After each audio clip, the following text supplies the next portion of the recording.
අයිබෝන් යාළුවනේ ඩොන්නවා ලෝකෙ වෙත ආදරෙන් පිළිගන්නවා. අපි අද කතා කරන්නේ Battle of the Heavens 5 වෙනි සීසන් එකේ 149 වෙනි එපිසෝඩ් එකේ කතාව ගැන. සුපුරුදු විදිහට මුලින්ම කලින් එපිසෝඩ් එකේ සිදුවීම් ටික මතක් කරගෙන ඉමු නේද? කලින් එපිසෝඩ් එකේ මොකද වුනේ? අපේ සෝයන් පුරාණ ශූන්‍ය මකර ලෝකයෙන් ආපහු ආව ගමන් සුද්දකු නගරයට පිටත් වෙනවා. ඒ ඖෂධ දේවතාව විදිහට ප්‍රසිද්ධ අපේ ගුරු යාවෝචෙන් වෙනුවෙන් ගු වංශයේ වැඩිහිටි උත්සවයට සහභාගී වෙන්න. මේ අතර යන්නේ එනකොට සුන කියන සුරුපී කෙල්ල කළු ගෙල්ලන හමුදාවේ වැඩිහිටියන් අතරේ ලොකු කලබලයක් ඇති කරලා තියෙනවා. ඇය කියලා තියෙන්නේ ඇයගේ සහකරු වෙන්න පුළුවන් සිය පවුලේ තුන්වෙනි කුමාරයා විතරයි කියලා. ඒ හඬ යන් සුද්දකු නගරයට ආ වෙලාවේ හැමදාම ප්‍රශ්න හොයන ලින්කුවන්ට අමතරව කළු ගෙල්ලන හමුදාවේ ඉහළ නිලධාරීන් කිහිප දෙනෙකුත් හිටියා. ඒ අතරින් විශේෂම කෙනා තමයි තුන්වන අනදෙන නිලධාරියා වන යන් හාවෝ. හොඳ එහෙනම් දැන් අපි 149 වෙනි එපිසෝඩ් එකේ මොකද වෙන්නේ කියලා බලමු. ඉතින් මේ එපිසෝඩ් එකේදී අපිට බලා ගන්න පුළුවන් වෙන්නේ සෝයන් කළු ගෙල්ලන හමුදාවේ පළමු සහත්ය වෙන අනදෙන නිලධාරීන් අතර ගැටුම ගැන හිරු කරන හැටි. ඊට පස්සේ ඔහුගේ ආදරණීය සුනරුවන් නැවත හමු වෙන හැටි. ඒ වගේම ආත්ම ශාලාවේ පිටිපස්සේ ඉන්න ලොකු බලවේගයක් කරන හුන් වංශයේ තරුණ දස්සයෙක්ව මුණ ගැහෙන හැටි. හොඳයි අපි මේ කතාව සම්පූර්ණයෙන්ම විස්තරي මොකක්ද කියලා එහෙනම් බලමු. අපි කලින් එපිසෝඩ් එකේදී දැක්කා වගේ ජයන් දොරටුවෙන් ඇතුළු ගමන්ම පරිසරය දූවිලි කරපු නිසා කළු ඇඳගත්තු හමුදාවේ තුන්වෙනි අනදෙන නිලධාරියා වන යන් හාවෝ සියෝයන්ට විරුද්ධවම අභියෝග කළා. ඖෂධ දේවතාවා විදිහට ප්‍රසිද්ධ ගුරු යාවෝචන්ගේ ගෝලයෙක් විදිහටත් ඖෂධ ප්‍රති සමරුවේ සූර්යා විදිහටත් සියෝයන්ට තිබුණ අති විශේෂ කීර්ති නාමය හන්දා කුහුණු පිටිය පුරාම ලොකු කලබලයක් ඇති වුණා. ගු වංශයේ වැඩිහිටි උත්සවයට මේ සුපිරි තරුණයා ඇත්තටම එනවා කියලා කවුරුත් හිතුවේ නැහැ. මේ ආරංචිය හැමතැනම පැතිරුණා. මුලදී යන්ට මේ කළු හමුදාවේ නායකයන්ගේ නිරන්තර කරදවීම ගැන ටිකක් කේන්ති ගියා. නමුත් පස්සේ ඔහු හිතුවා මේ මොහොතෙන් ඔහුට තමන්ගේ සත්‍යය හැමෝටම පෙන්වන්න පුළුවන් කියලා. දෙපාරක් නොසිතා සියෝයන් වහාම යන් හාවෝගේ අභියෝගය පිළිගත්තා. යන් හැමෝම ඉස්සරහා ලැජ්ජ කරන්න නොවිසෙල්ලෙන් හිටපු යන් හාවෝ වහාම ඔහුට පහර දුන්නා. ඒත් පස්සේ යන්ගේ වේගය දැකලා ඔහු පුදුමයටපත් වුණා. පස්තරු ඩූසුන් විශේෂඥයෙක් වුණත් යන් හාවෝට සියෝයන්ව අල්ලගන්න බැරි වුණා. හාවෝ එහෙම ලේසියෙන් අතහැරියේ නැහැ. ඔහු තමන්ගේ ප්‍රධාන තාක්ෂණයන්ගේ එකක් පාවිච්චි කරන්න පටන් ගත්තා. ඒක කලින් එකට වඩා වේගවත්. අවසානකොට ඒ වගේ වේගයක් සියෝයන්ට එච්චර තර්ජනයක් වුණේ නැහැ. යන් හාවෝගේ වේගය යන්ට මොන වේගයක්ද කියලා විහිළු කරන ගමන්ම සිය පවුලේ තුන්වෙනි කුමාරයා පහර දීම වළක්වා ගන්න බැරි ආත්ම ප්‍රහාරයක් එල්ල කරලා දැම්මා. ඒක කෙලින්ම යන් හාවෝට වැදුනා. ඒකෙන් යන් හාවෝට මොහොතකට කැරකෙවිලා ඇති වුණා. ඊට පස්සේ ආඳුරු අහස දෙකට කරන නියපොතු තාක්ෂණය කියවන ගමන් ඔහුට පප්පුවට සුසුමක් ආවා. මේ තාක්ෂණය කලින් තාක්ෂණයට වඩා සැකයකින් තොරව ගොඩක් සත්‍යමත් හා වේගවත්. නමුත් ආයෙත් ඒ තාක්ෂණය සියෝයන්ට එච්චර කරදරයක් කරන්න බැරි වුණා. මොකද යන් හාවෝගේ හැම තාක්ෂණයකටම වඩා සියෝයන්ගේ වේගය ගොඩක් වැඩි. ඒ වගේම ගු වංශයේ කුමරියගේ අහස් කින්දරයා ඔහුගේ නමට හරියන විදිහටම දරුණුයි. ඒක ලෝකේ සත්‍යමත්ම විනාශකාරී බලයක් තියෙන දෙයක්. ඒක හන්ද අහස දෙකට කරන නියපොතු එක පහරින්ම විනාශ කරන්න පුළුවන් වුණා. මේ අතර යන් හාවෝ සියෝයන්ව ඇත්තටම අවතක්සේරු කරලා තිබුණා. මේ පාර නම් ඔහුට ඕන වුණා තමන්ගේ වංශයේ රහත් තාක්ෂණයක් වන දෙවියන්ගේ මුද්‍රාව පාවිච්චි කරලා මේ නොදන්නා තරුණයා එක පෙරෑරුම් විදිහට මුහුණ දෙන්න ඒ යාළුවනේ. අපේ සුනර් දැනටවත් මේ රහස් තාක්ෂණය තමන්ගේ ආදරණීයාට කියලා දීලා ඉවරයි. ඉතින් එක බැල්මකින් යන් හාවෝ ඒක සක්‍රිය කරන්න කලින්ම නවත්තන්න පුළුවන් වුණා. සියෝයන් කොහොමද මේ සියලු දෙවියන්ගේ තාක්ෂණයේ දුර්වලකම දැනගත්තේ කියලා යන් හාවෝ හිතන්න කලින්ම සියෝ පවුලේ තුන්වෙනි කුමාරයා 500 ගණනක් එල්ල කරා. ඒ පහරට යන් හාවෝට කාටින් ඒ වමාරණ පවා සිද්ධ වුණා. මේ වෙද්දී කළු ගිල්ලන හමුදාවේ තුන්වන අනදෙන නිලධාරියා සියෝයන් ඉදිරියේ කොච්චරට යටපත් වෙලාද ඉන්නේ කියලා හැමෝටම පේන්න තිබුණා. ඒත් යන් හාවෝ තාමත් අත්හරින්න කැමති වුණේ නැහැ. ඔහු ටික වෙලාවක් අරගෙන තුන්වෙනි දෙවියන්ගේ මුද්‍රා තාක්ෂණය වෙන බුද්ධිවේ හැරවීමේ මුද්‍රාව සක්‍රිය කරන්න සමත් වුණා. සියෝයන්ගේ අලුත් තාක්ෂණය කොහොම වුණත් යන් මේ තාක්ෂණය දැකලා හිටියේ හරිම නිහඬව. ඒ වෙනුවට ඔහු හිතුවේ තමන්ගේ දුක්ඛ තාක්ෂණය වන පෘථිවි අග්නි අධිෂ්ඨානය අත්දැක බලන්න. සියෝයන් ඒ තාක්ෂණය පාවිච්චි කරු ගමන්ම රත්තු වාතය හැම පැත්තටම පැතිර ගියා.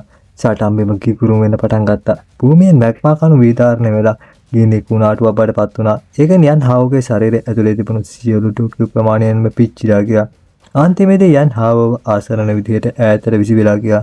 සියෝයන් ඔහුට මේ උද්‍යෝගිමත් සටනට ස්තුති කළා. එක බැල්මකින්ම හැමෝම දැනගත්තා සියෝ වංශයේ මේ තරුණයා ඔවුන්ගේ තුන්වෙනි අනදෙන නිලධාරියාව විනාශ කරලා කියලා. ලින්කුවන් යන් හාවෝත් සියෝයන්ගේ පැරදුණු එක දැකලා හොඳටම කලබල වෙලා හිටියා. මේ අතර පස්වෙනි අනදෙන නිලධාරියා සියෝයන්ගේ හැකියාවන් පිළිගත්තා. ඔවුන්ගේ කුමරිය මේ තරුණයාට මෙච්චරටම වශී වෙලා ඉන්නේ ඇයි කියලා ඔහුට තේරෙන්න පටන් ගත්තා. සියෝයන්ගේ මෙච්චර දරුණු විදිහට පහර කෑවත් යන් හාවට තාමත් ඒක පිළිගන්න බැරි වුණා වගේ ඔහු ආයෙත් පහර දෙන්න ලැහැත්ති වුණා. ඒත් ඒ වෙලාවෙම තාට්ට හිසක් තියෙන කෙනෙක් පේනේ හිටියා. ඔහු සියෝයන්ට දෙවෙනි අභියෝගයක් කරන්න ඇදුවේ. ඒත් වැඩිහිටියෙක් විසින් ඔහුව නැවතුවා. ගෝසන් කියන වැඩිහිටියා තාට්ට හිසක් තියෙන මේ කෙනාගෙන් ඇහුවා ඔහු කවුද කියලා. ඔහු කළු හමුදාවෙත් එවන අනදින නිලධාරියා වන ලින්සිව් කියලා දැනගත්තා. ගෝසන් ලින්සිව්ට කිව්වා ඔවුන්ගේ අමුත්තන්ට පහර දීලා ගූ වංශය ලැජ්ජාවට පත් කරන්න එපා කියලා. මේ තීරණය ගැන තරහක් තිබුණත් ලින්සිව්ට වංශයේ වැඩිහිටියෙකුගේ නියෝගයක් ප්‍රතික්ෂේප කරන්න බැරි වුණා. ගෝසන් සියෝයන්ගෙන් ඔවුන්ගේ වංශයේ තරුණයන්ගෙන් සිද්ධ වුණු අපහසුතාවයට සමාව ඉල්ලුවා. ඊට පස්සේ ඔහු හැම ආරාධිත අමුත්‍යකටම නිවේදනය කළා. සුද්ධ ගූ නගරයේ තොරටුව දවස් 3කින් විවෘත කරනවා කියලා. ගෝසන් සුද්ධ නගරයේ තොරටුව විවෘත කරනවත් නිවේදනය කරන වෙලාවේ ඔහුට අමුතු ආත්මීය හුස්මක් දැනෙන්න පටන් ගත්තා. ඒක නිරන්තරයෙන්ම ඔහුට අවධානය යොමු කරමින් තිබුණා. හැම වෙලාවෙම තාමම අනුගමනය කරන එකෙන් එපා වෙලා සියෝයන් තමම ලුහු බඳින කෙනාට වහම පෙනී ඉන්න කිව්වා. ඒ වෙලාවෙම ආඳුරු ඇඳුම් ඇඳගෙන ආඳුරු ආත්මයේ සත්‍යයක් තියෙන තරුණයෙක් ඔහු පිටිපස්සෙන් හදිසියෙම පෙනී සිටියා. සියෝයන්ව පුදුමයට පත් කළ මේ තරුණයාට 아무තු ආත්මයේ සත්‍යයක් තිබුණා විතරක් නෙවෙයි ඔහු එක්කම ආත්මශාලාවේ ආනුගාමිකයන්ට සමාන ආරක්ෂකයන් දෙන්නෙක් හිටපු එකයි. ආත්මශාලාව මේ ස්ථානයේ පෙනී සිටිනවා දැකලා සියෝයන් සහ ඔහුගේ සගයන් තිදෙනා වහාම අවදි වුණා. කෙසේ වෙතත් මොහොතකට පසුව හුන්යා කියන හුන් වංශයේ දස්සයෙක් බවට පත් වූ මේ තරුණයා තමන්ගේ වංශය ගැනත් ඔහුගේ මුතුන් මිත්තන් විසින් මරා දැමූ සියෝයන්ගේ මුතුන් මිත්තා වන සියෝසුවන් ගැනත් සඳහන් කරන්න පටන් ගත්තා. හුන්යා මුතුන් මිත්තන්ට අපහාසාත්මක ප්‍රකාශ කිරීම සියෝයන්ව හොඳටම කේන්ති ගැන්නුවා. ඔහු පොරොන්දු වුණා මේ තරුණයාට තමන්ගේ මුතුන් මිත්තන්ගේ සොහන ඉදිරියේදී ඔවුන්ගේ ලේ ණය වෙනුවෙන් වන්දි කිරීමේ සලස්වන බව. හුන්යා සියෝයන්ගේ තර්ජන වලට ප්‍රතිචාර දැක්වේ හරිම උදාසීනව. ඊට පස්සේ කිසිම දෙයක් නොවුණු එකෙක් වගේ එතනින් පිට වෙලා යනවා. දවස් 3ක් ගෙවිලා ගියාට පස්සේ අවසානයේදී සුද්ධ නගරයට යන ගමන ආරම්භ වුණා. ගමන අතරමඟදී යන් වංශයේ තරුණ දෙදෙනෙක් සියෝයන්ට මුණ ගැහුණා. ඔවුන් කිව්වේ තමන් හුවසුවන් සහ හුවොක්සි කියලා. මේ හුව දෙදෙනා සියෝයන්ව කාලු හමුදා පුහුණු පිටියේ සාටනෙන් පස්සේ නිරන්තරයෙන්ම නිරීක්ෂණය කළා තියෙනවා. හුවසුවන් යන්ගෙන් ඇහුවා ගූ වංශයට ආවේ පුරාණ සොහොන් ගැබ ගවේෂණයට සම්බන්ධ වෙන්නද කියලා. තරුණයාගේ ව්‍යාකරණ මුණ දැකලා හුවසුවන් පැහැදිලි කරන්න පටන් ගත්තා. මේ පුරාණ සොහොන් ගැබ කියන්නේ අතීතයේ හිටපු බලවත් විශේෂඥයන්ගේ සොහොන් කියලා. ඒ අතරට ඔවුන්ගේ වංශයේ මුතුන් මිත්තෙක් වන සියෝසුවන් පාවා ඇතුළත් වෙනවා. මේ බලවත් විශේෂඥයන් පුරාණ සොහොන් ගැබ ඇතුලේ සත්‍ය ජනක ශරීරය බවට පත් වෙලා තියෙනවා. ඔවුන්ව පරාජය කරන්න පුළුවන් වුණොත් ඒ සත්‍ය ජනක ශරීරය තමවම සත්‍යමත් කරන්න උරා බොන්න පුළුවන්. පුරාණ සොහොන් ගැබ් ගවේෂණය කොච්චර පොළවන සුළු වුණත් ඔවුන්ට සපුරන්න ඕන එක අනිවාර්ය කොන්දේසියක් තිබුණා. ඒ තමයි අෂ්ට වංශවල පරම්පරාවට පමණයි පුරාණ සොහොන් ගැබ ඇතුළට යන්න පුළුවන් කියන එක. ඒ කියන්නේ සියෝයන් මේ සියෝ වංශයේ තරුණෙක් විදිහට ඔහුටත් මේ අයිතිය තියෙන්න ඕනේ. හුවසන් සහ හුවසීට අමතරව සියෝයන්ට යාවෝ වංශයේ තරුණ දස්සයා වන යාවෝ සිංජීවත් දෙක ගන්න ලැබුණා. සියෝයන්ට ඔහු ගැන විශේෂ උනන්දුවක් ඇති වුණේ තමන්ගේ ගුරුතුමා ඒ වංශයෙන් පැවතෙන කෙනෙක් නිසා. ඊට පස්සේ ලින්සුවේ ඇවිත් යන්ට කිව්වා කාලු කිල්වන හමුදාවේ පළමු අනදෙන නිලධාරියා මුණ ගැහෙන්න එන්න කියලා. කලින් අනදෙන නිලධාරීන් වගේ ප්‍රසිද්ධියේ සටන් වලට අභියෝග කරපු අයට වඩා ගූසෙන් කියන මේ අනදෙන නිලධාරියා හුඟක් සංසුන් සහ සන්නමයෙන් යුක්ත වුණා. එයා යන්ට පෞද්ගලිකව කතා කරන්න ආරාධනා කළා. ඔහුන් ගොඩක් දේවල් ගැන කතා කළා. ඒ කතා බහ පටන් ගත්තේ යන්ගේ අති විශේෂ සත්‍ය ගැනයි. ඊට පස්සේ සුද්ධ ගූ නගරයේ වැසියන්ට දීලේ ටිකක් මිශ්‍ර වෙලා තියෙන හැටි ගැන කතා වුණා. අවසානයේදී සුන්නර් ගැන කතා වුණා. අය ඇත්තටම ගූ වංශයේ පරිපූර්ණම දුඩීලේ පරම්පරාවෙන් පැවතෙන කෙනෙක්. සුන්නර් ගැන කතා කරන්න පටන් ගත්තට පස්සේ ගූසෙන් කිසිම දෙයක් හංගන්න හිටියේ නැහැ. එයා කිව්වා සියෝයන්ට දුඩීලේ පරම්පරාව නොතකා පිළිගැනීම එකම ක්‍රමය තමයි ඩූසෙන් මට්ටමට ළඟා වීම. මේ වෙලාවේ යන් ඩූසෙන් වෙනවා කියලා කිව්වහම ගූසෙන්ට ටිකක් වෙන්නේ නැති දෙයක් වගේ වුණා. හරියට ඩූසෙන් වෙන එක තමන්ගේ ප්‍රියතම කෙනෙක් නිලධාරියක් කරගන්න නීති වෙනස් කරනවා වගේ ලේසි දෙයක් නෙමෙයි. ඒත් ආයෙත් සියෝයන් තමන්ගේ මුහුණේ කිසිම බයක් පෙන්වුවේ නැහැ. ඔහු කිව්වා තමන් මෙච්චර දුර ආවේ කිසිම දුලිලේ පරම්පරාවක් මත රඳා නොසිට බව. ඩූසෙන් වෙන එක ගැනත් සියෝයන් ගූසෙන්ට ආරාධනා කරා. තමන්ගේ බලය තමන්ගේ වචන ඔප්පු කරන හැටි බලන්න කියලා. යන් අභ්‍යවකාශ යානේ දොර පිටිපසින් අතුරුදහන් වෙනකොට ගූසෙන් ඔහු දිහා බලාගෙන හිටියා. අසාමාන්‍ය හැකියාවෙන් තියෙන තරුණ දස්යන් දෙදෙනෙක් එකිනෙකා සමග කතා කරමින් සිටින අතරතුර සුද්දකුක් නගරයට යන ගමන අවසන් වෙන්න ආසන්න වෙලා තිබුණා. අන්තිමේදී අභ්‍යවකාශ යානය අවකාශී උමන් මාර්ගයෙන් එළියට ආවා. ඒ වෙලාවේ පුරාණ නගරයේ හැම පැත්තකින්ම විහිදී ගිය පුරාණ ආත්මීය සත්‍යයක් විහිදුවන අලංකාර කඳු ප්‍රදේශයක් දැක ගන්න ලැබුණා. යන්ට සුවිචිගු නගරේ විඳින්න වැඩි වෙලාවක් ලැබුණේ නැහැ. ඒ වෙලාවේ සුළඟක් එක්ක ඔහුට හුරු පුරුදු සුවඳක් ආවා. ඒත් එක්කම ඔහුට සුනර්ව මතක් වුණා. ඔහු දැනගත්තා අද දශක ගණනාවකට පස්සේ තමන්ට ආදරණීය ඇයගේම ගම්බිමේදී හමු වෙන්න පුළුවන් කියලා. තමන්ගේ හදවතේ කැළඹීම නවත්තා ගන්න බැරි උනේ යන්ට විතරක් නෙමෙයි ඔහුට ආදරය කරන කෙනාට විඳින්න ලැබුණු සුවඳ ආසාව පුපුරවා හරලා තිබුණා. සුනර් කිසිම හැඟීමක් නැතුව සියෝයන් ඉස්සරහට පැන්නා. තමන්ගේ හදවත අගුරු දැමූ මේ කඩවසම් මනුස්සයාගේ මුහුණ දිහා බලන්න. එකවරම අතීතයේ සෙවණලි සහ මතකයන් ඔවුන් දෙදෙනාගේම සිත්වලට ආවා. ඒකෙන් ඔවුන්ගේ පපුවේ තෙරපීමුන් තිබුණු ආසාව නවත්තන්න එක වඩාත් අමාරු වුණා. යාළුවනේ මේ දෙන්නාගේ ආදරේ කොච්චරද කියනවා නම් එක පොඩි පියවරක් තියලා දෙදෙනාගේ නම් මුහුණනකොට වාතයක් දෙකට වෙලා ගියා.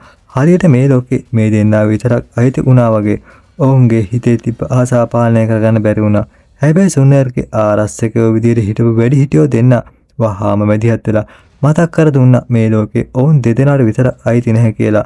මේ ආදරවන්තයෝ දෙන්නාට තමන්ගේ හදවත්වල තිබුණ දැඩි ආදරේ සහ තරුණ ආසාවේ බැඳීමේ කැළවෙන්න බැරි වුණා. වැඩි හිටියෝ දෙන්න ආරාධිත අමුත්තට පිළිගැනීමේ කතා කිහිපයක් කියන්නත් හදුවා. ඒත් ආයෙත් ඒ වැඩි හිටියෝ දෙන්නාට කතාව ඉවර කරනවත් නොදී සුනර් සියෝයන්ට ආරාධනා කළා ඔහුට විවේක ගන්න තැන පෙන්වන්න යමු කියලා. තමන්ගේ තරුණ කුමරිය මෙච්චර දාමරික විදියට නොසලකරීමත් විදියට ආදරේ පෙන්වන හැටි දැකලා වැඩිහිටියෝ දෙන්නාට පුළුවන් උනේ වැකූලත්වයෙන් සහ අසරණ කමෙන් එකිනෙකා දිහා බලාගෙන ඉන්න විතරයි. මේ අතර මුල ඉඳන්ම අනුන්ගේ අදහස් ගැන තැකීමක් නොකරපු සුනර් හැම මොහොතකම තමන්ගේ ආදරණීය තමන් ළඟ ඉන්න එක විඳින්න පාවිච්චි කළා. එහෙම ඉන්න අතරේ ඔවුන් විවේක ගන්න තැනට එන්න කලින් එක පාරටම ඔවුන් වටේ තියෙන වායුගෝලයේ දරුණු විදියට වෙනස් වුණා. සත්‍ය නූල් කිහිපයක් හැම පැත්තෙම යන්ට පහර දුන්නා. සුනර්ට වහාම තේරුණා මේ ප්‍රහාරය ආවේ ඇගේ සහ සියෝයන්ගේ සම්බන්ධයට අකමැති වංශයේ වැඩිහිටියන්ගෙන් කියලා. සියෝයන්ට කිසිම අමාරුවක් නැතුව මේ ප්‍රහාරයට ඔරොත්තු දෙන්න පුළුවන් වුණත් සුනර්ට හොඳටම කේන්ති ගියා. ඇය වැඩිහිටියන්ට අනතුරු ඇඟවුවා ඕනෑවට වඩා වැඩ කරන්න එපා කියලා. මොකද මේ වෙලාවේ සියෝයන් කියන්නේ ඔවුන් ආරාධනා කරපු අමුත්තෙක්. බයහිතුණු වැඩිහිටියා කියනවා තමන්ට ඕන උනේ සියෝයන්ගේ සත්‍ය පරික්ෂා කරන්න විතරයි කියලා. මොකද ක්‍රෑන් සියෝ පාරම්පරාවෙන් පැවත එන කෙනෙක්ව දැකලා ගොඩක් කල් වුණානේ. ඒත් ඒකෙන් සුනර්ගේ කෝපය ටිකක්වත් අඩු වුණේ නැහැ. එය හැම වැඩිහිටියෙකුටම අණ කළා පසු බහින්න කියලා. වැඩිහිටියෝ සියෝයන්ට ආයෙත් කරදර කරන්නේ නැහැ කියලා තහවුරු කරගත්තාට පස්සේ සුනර් තමන්ගේ විවේක ස්ථානයට යන ගමන දිගටම ගියා. ඇය දැනගෙන හිටියේ නැහැ තමන්ගේ ආදරණීයව තවත් ඊට වඩා ශක්තිමත් ගූ වංශයේ තරුණයෙක් ඉලක්ක කරගෙන ඉන්නවා කියලා. ඊට පස්සේ විවේක ස්ථානයට යන ගමන අවසන් වුණා. එතනට ආපු ගාම සියෝයන් පිළිගත්තේ ලින් ඔහු මුල්ම වතාවට තමන්ගේ ඇත්ත මොන එලි කරමින් ගොඩක් ශක්තිමත් කියලා ප්‍රශංසා කළා. ලින් සියෝයන්ගේ දියුණුව සහ සත්‍ය මේ තරමට වැඩිම ගැන පැසසුවා. ඒත් සුනර්ව ලබා ගන්න ඔහුගේ ගමන වඩාත් අමාරු වෙනවා කියලා ඔහුට මතක් කරලා දුන්නා. සුනර් පවා ඒ වගේම අනතුරු ඇඟීමක් කළා. ඒත් යන් ස්ථීරම කිව්වා ඔහු මේ වගේ තර්ජන වලට බය වෙන්නේ නැහැ කියලා. සියෝ වංශයේ සැබෑ බලය ඔහුට කරදර කර හදන ඕනෑම කෙනෙකුට පෙන්වන්න ඔහු සූදානම්. ඉතින් යන්ට ආදර පිස්සුව ගහලා යාළුවනේ මට ආසයි බං ඔයාලගේ සබ් එකක් වැටෙනකොට. එහෙනම් අපි නැවත හමු වෙමු.